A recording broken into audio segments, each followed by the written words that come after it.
नमस्कार मित्रों, खेल और खिलाड़ियों की आवाज़ खेल पथ में आपका हार्दिक स्वागत है। दोस्तों, बिहार सरकार पत्थर दिल है। बिहार सरकार खेलों के महत्व से बेखबर है। उसका दिल आर्थिक तंगहाली के दौर से गुजर रहे हजारों शारीरिक शिक्षकों तथा स्वास्थ्य अनुदेशकों की पीड़ा से भी नहीं पिघलता। इन खेल गुरुओं के आंसू पोंछने की बजाय वह इन पर लाठी बरसवाती है। बिहार में शारीरिक शिक्षकों तथा स्वास्थ्य अनुदेशकों की खराब आर्थिक स्थिति पर गौर करें तो वे सुबह स्कूलों में ड्यूटी तो अपना घर चलाने के लिए रात में डिलीवरी बॉय की नौकरी करते हैं। प्रदेश में हजारों फिजिकल टीचर ऐसे हैं जो दिन भर अपनी सेवा स्कूल में देते हैं और शाम से होटलों में काम करते हैं। सरकारी वेतन से घर चलाने में परेशानी होने लगी तो डिलीवरी बॉय के रूप में भी काम शुरू कर दिया। होटलों को मिले ऑनलाइन ऑर्डर के तहत ये खेल गुरु भोजन के पैकेट लेकर घर घर पहुंचाते हैं। एक खेल गुरु ने नाम न उजागर करने की शर्त पर बताया कि उन लोगों को स्कूलों में 8,000 शिक्षक के नाम से पुकारा जाता है। ये सुनकर काफ़ी खराब लगता है, लेकिन सच्चाई यही है। इससे हम मुंह नहीं फेर सकते।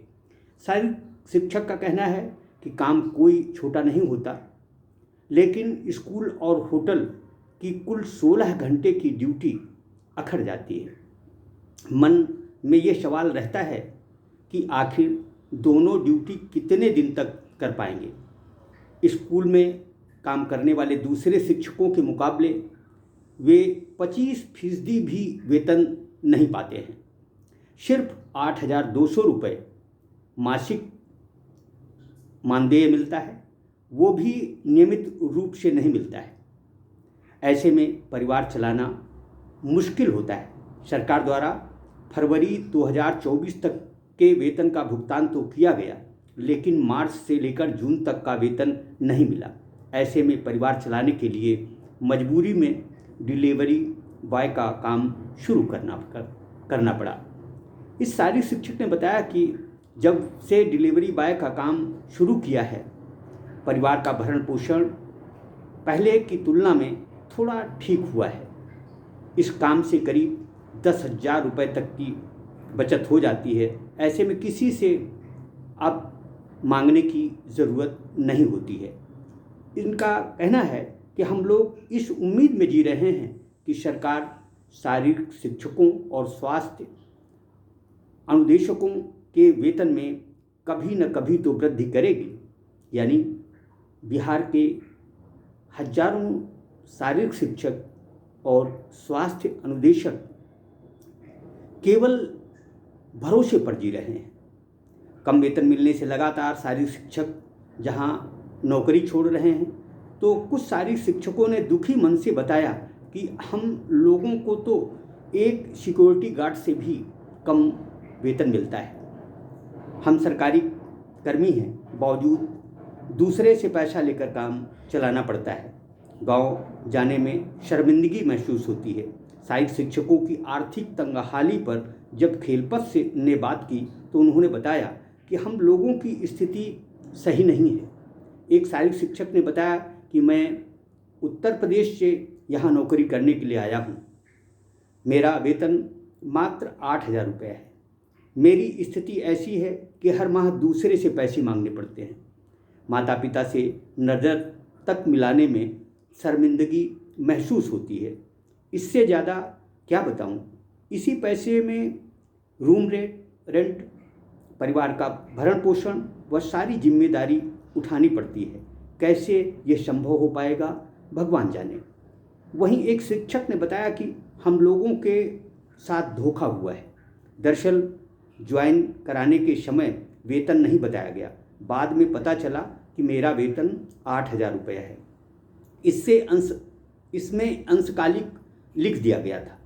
कहने को तो अंशकालिक है, लेकिन काम उतना ही करना पड़ता है, क्योंकि एक घंटी सुबह होती है तो दूसरी घंटी लास्ट में होती है। समय तो उतना ही लगता है, लेकिन केवल मात्र 8,000 रुपये ही मानदेय मिलता है। ऐसे में कैसे जीवन यापन कर पाएंगे, यह कहना बहुत मुश्किल है। एक महिला शारीरिक शिक्षक ने बताया कि अभी जितनी महंगाई है उस हिसाब से पैसे नहीं मिल रहे हैं। एक दिहाड़ी मजदूर को भी हम लोगों से ज़्यादा पैसे मिलते हैं। हम लोगों को कहीं भी इज्जत की नज़र से नहीं देखा जाता। घर में भी ताने सुनने पड़ते हैं कि 8,000 की नौकरी से क्या होगा।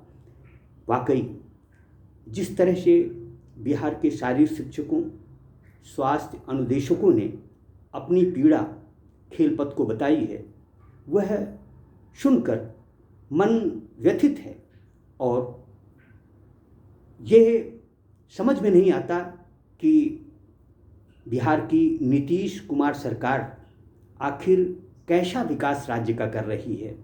क्या उन्हें यह नहीं पता कि खेल गुरुओं के साथ क्या बीत रही है।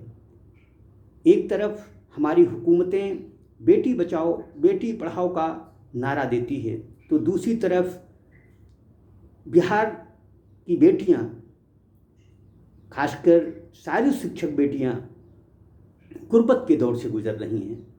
उन्हें 8,000 रुपये मासिक मानदेय पर नौकरी करने की न केवल जहालत सहन करनी पड़ रही है, बल्कि वह कहती हैं कि मरता क्या न करता। जो भी स्थिति बनी है उसी के मुताबिक हम लोग अपना जीवन यापन कर रहे हैं। यह भरोसा जिंदा है कि शायद नीतीश सरकार किसी न किसी दिन उनके आंसुओं को समझे और उन लोगों को न केवल पूर्णकालिक करने का मन बनाए, बल्कि उनके मासिक मानदेय में भी बढ़ोतरी कर दे। अब देखना ये है कि नीतीश कुमार सरकार इन खेल गुरुओं के साथ, स्वास्थ्य अनुदेशकों के साथ क्या कदम उठाती है। इनके भरण पोषण को लेकर उसे चिंता है भी या नहीं, ये भी देखना दिलचस्प होगा। जिस तरह की स्थिति बिहार में शारीरिक शिक्षकों, स्वास्थ्य अनुदेशकों की निर्मित हो गई है, उस पर अविलंब ध्यान नहीं दिया गया तो स्थिति और खराब हो जाएगी, जिसकी जवाबदेही पूरी तरह से बिहार सरकार की होगी। जय हिंद, जय भारत।